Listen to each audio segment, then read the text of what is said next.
प्यारे बच्चों, आज हम पाठ 7 सुंदरलाल पढ़ेंगे। सुंदरलाल पाठ एक जीवनी है। इसमें सुंदरलाल के बारे में बताया गया है कि किस प्रकार से एक छोटे बच्चे को बचपन से ही पेड़ पौधों से बहुत प्यार था, लेकिन जैसे जैसे ये बड़ा होता गया ये सुंदरलाल बहुगुणा नाम से मशहूर हो गए। इनका जन्म 9 जनवरी 1927 को उत्तराखंड में मरोड़ गांव में हुआ था। इन्हें पर्यावरण गांधी और वृक्ष मंत्री के नाम से भी जाना जाता था। इनकी जीवनी के बारे में जानने के लिए हम यह पाठ पढ़ेंगे। सुंदरलाल 6ठी कक्षा में पढ़ता था। उसे पेड़ पौधे लगाने का बहुत शौक था। वह एक पहाड़ी गांव में रहता था और आसपास के जंगलों से पेड़ों के बीज उठा लाता, उन्हें बोता, पौधे तैयार करता और फिर उन पौधों को लगाता, उन्हें पानी देता, उनकी देखभाल करता और फिर एक दिन वे पौधे बड़े बड़े वृक्ष बन जाते थे। वह पढ़ाई में भी बहुत होशियार था और परीक्षा में हमेशा प्रथम आता था। जब सुंदरलाल 20 वर्ष का हो गया और उसने हाई स्कूल की परीक्षा भी पास कर ली, तो अब वह पेड़ पौधों के बारे में भी बहुत कुछ जान गया था। उसने अपनी एक मित्र मंडली बनाई और उनमें भी पेड़ पौधों के प्रति स्नेह भावना जगाई। वह पेड़ पौधों को अपने माता पिता के समान समझता था।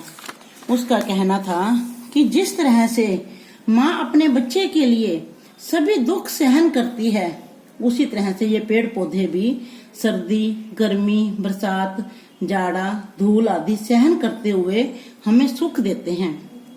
यदि कोई व्यक्ति पेड़ काटता तो पहले तो वह उसे प्यार से समझाता, लेकिन जब वह नहीं मानते थे तो पेड़ पौधों के लिए वह लड़ने मरने के लिए भी तैयार हो जाता था। एक दिन सुंदरलाल अपनी बीए की परीक्षा के लिए बस से नैनीताल जा रहा था, तो रास्ते में उसने कुछ लोगों को पेड़ काटते हुए देखा तो वह बहुत दुखी हो गया। उसने बस से उतरकर उन्हें समझाया, लेकिन वे नहीं माने। उन्होंने कहा कि वे तो कंपनी मजदूर हैं और कंपनी की आज्ञा का पालन कर रहे हैं। सुंदरलाल का उन पर कोई बस नहीं चला तो उसे इसका भयंकर परिणाम दिखाई देने लगा। वह सोचने लगा कि इस तरह से तो सारे पेड़ कट जाएंगे, हरे भरे जंगल उजड़ जाएंगे और गांव में बसने वाले लोग अनाथ हो जाएंगे। उसे बहुत दुख हुआ।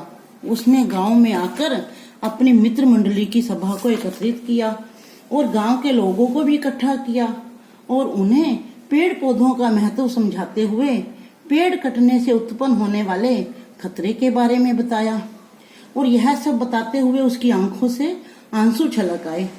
तो उसने ऐसा कहा कि मुझे ऐसा लग रहा है कि जैसे ये कुल्हाड़ियां मेरे माता पिता के शरीर पर चल रही हैं, क्योंकि वह पेड़ पौधों को अपने माता पिता के समान समझता था। अब बीए की परीक्षा करने के बाद सुंदरलाल वृक्षों के वैज्ञानिक महत्व को भी बहुत अच्छी तरह से समझ चुका था। वह समझ गया था कि पेड़ पौधे नष्ट हो गए तो पर्यावरण का संतुलन बिगड़ जाएगा, वर्षा नहीं होगी और सूखे की स्थिति उत्पन्न हो जाएगी, तो लोग भूखे मरने लगेंगे। सुंदरलाल की वाणी में तो प्रभाव था ही और योग्यता भी बहुत थी। अर्थात उसने जब वो भाषण देता था तो लोगों को वृक्षों के महत्व के बारे में समझाता था, तो सभी लोग उससे बहुत अधिक प्रभावित होते थे।